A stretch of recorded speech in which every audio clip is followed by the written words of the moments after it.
Hello বন্ধুরা, এখন আমরা আছি কমলাপুর রেলওয়ে স্টেশনে। আজকে আমরা যাচ্ছি শ্রীমঙ্গলের উদ্দেশ্যে ট্রেনে।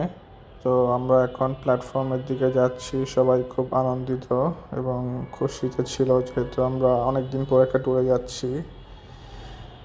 তো এখন আমরা প্ল্যাটফর্মের দিকে যাব। তো আমরা টিটিকে পাশ কাটিয়ে চলে যাচ্ছি প্ল্যাটফর্মের দিকে। এখন একদমই সকাল 6টা বাজে।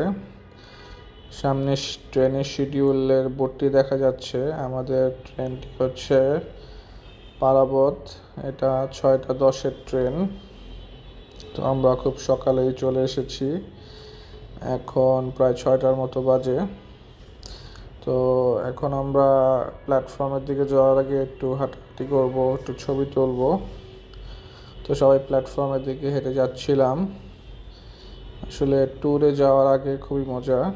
তো আমরা ট্রেনে উঠে পড়েছিলাম, ওই শটটা নিতে পারিনি। ট্রেনে ওঠার পর সবাই একটু ক্লান্ত হয়ে পড়ছি, যেহেতু অনেক সকালে উঠেছিলাম। 4টার থেকে আমরা সবাই রেডি হয়ে বের হয়ে গেছিলাম ট্রেনের জন্য। তো সবাই একটু ঘুমিয়ে পড়েছিল, সবাইকে একটু ডেকে তুললাম এবং একটু ছবি ভিডিও করছিলাম। সবাই ভিডিও দেখে আবার ঘুম থেকে উঠে গেল। তো ট্রেন জার্নিটা আসলে খুব মজার, আমিও ট্রেন জার্নিটা খুব এনজয় করি। দেখতেই পাচ্ছেন সবুজে ঘেরা একটা পরিবেশ। আশপাশে চা বাগানের কিছু ফিল দেখা যাচ্ছে, যেহেতু আমরা শ্রীমঙ্গলের দিকে যাচ্ছি। এদিকেও আপনার ছোট ছোট চা বাগানের মতো আছে, যেটা ট্রেন থেকে দেখা যায়। তো এই ভিউটা এনজয় করতে করতে আমরা প্রায় চলে এসেছি শ্রীমঙ্গলের দিকে। তো একটু পরেই ট্রেনটি আমাদেরকে শ্রীমঙ্গল প্ল্যাটফর্মে নামিয়ে দিবে। তো এর আগে আমরা সবাই আর কি নিজেদের মধ্যে একটু মজা করছিলাম, অনেকেই ঘুমাচ্ছিল।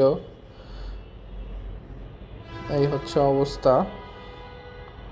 তো বাহিরের ভিউটা খুব চমৎকার ছিল, আমি বাহিরের ভিউটা খুবই উপভোগ করছিলাম। তো এর মধ্যে আমরা চলে এসেছি শ্রীমঙ্গল প্ল্যাটফর্মে। শ্রীমঙ্গল রেলওয়ে স্টেশনে আমরা নেমে পড়েছি। প্রায় 12টার মতো টাইম হয়ে গেছে, তখন শুক্রবার ছিল। তাই জুম্মার নামাজটা ধরার জন্য আমরা প্ল্যাটফর্ম থেকে বের হয়ে একটি মসজিদ খুঁজতেছিলাম। তো মসজিদটা আশেপাশেই, প্ল্যাটফর্মের পাশে একটি মসজিদ ছিল। আমরা মসজিদের উদ্দেশ্যে রওনা করছি। তো দেখা হবে নেক্সট কোনো ভিডিওতে। সবাই খুব খুশি। টাটা।